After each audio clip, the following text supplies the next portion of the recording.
We start this edition of Dispatch with the latest from Afghanistan, where an explosion has hit a mosque in the Spin Ghar district of Nangarhar province. At least 3 people have been killed, 20 have been injured. The priest of the mosque is also said to have been injured in that blast. The bomb went off during Friday prayers at the mosque, and as per the eyewitnesses, the bomb appeared to have been hidden in a loudspeaker near the priest's podium, and when the speaker was switched on to sound the call to prayer, the device exploded. East Afghanistan's Nangarhar province has been dubbed as the hotbed of Islamic State activity. It lies along the border of Afghanistan and Pakistan.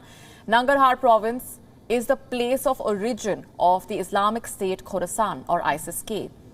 The local branch of the jihadist group first emerged in Nangarhar and was formally recognized by the group's central leadership in 2015. Although no one has claimed responsibility for this attack as of now, such attacks are strikingly similar to the ones carried out by the ISIS-K. This is the 4th blast targeting a mosque in the country in recent times, and the latest in a series of deadly attacks pounding the already ravaged country. Last month, 2 suicide bombers attacked a Shiite mosque in Kandahar. 48 people were killed and 90 sustained injuries ranging from moderate to critical. The ISIS-K group had claimed responsibility for the attack. The target was the Bibi Fatima Mosque in the Imam Bargah area in District 1 of Kandahar, which is one of the biggest mosques in the city. And before that, on the 8th of October, another Shiite mosque was targeted in the city of Kunduz. At least 100 people were killed and injured in the attack. The attack took place during the weekly Friday prayers at the Guzar-e-Said Abad Mosque, where members of the Shiite community typically come in large numbers. And a week before that, on the 3rd of October, there was another blast at a mosque in the Afghan capital. The blast took place at the entrance of the Eidgah Mosque during a memorial service for the mother of Taliban spokesperson Zabiullah Mujahid. The Taliban, which took control of Afghanistan in August this year, has its own history of persecuting Shiites. The attacks have caused shock and terror among members of Afghanistan's Shiite minority. But the new administration has vowed to stabilize the country. Shiites make up about 10% of the Afghan population.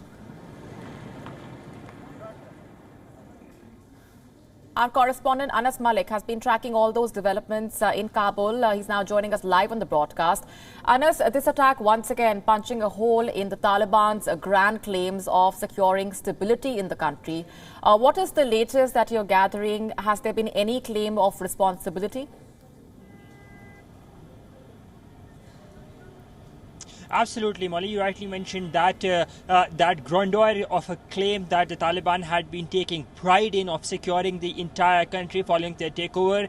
That has been time and again punctured by a series of attacks that have been carried out by IS since about roughly 85 or 86 days since the Taliban takeover of the country. More than 80 attacks have been carried out by the IS. Now, while this attack has interestingly taken place in what is considered as a hotbed of the IS in Spin Ghar area of Nangarhar. It's in Achin. It falls in Achin district in Nangarhar province, that is towards the east.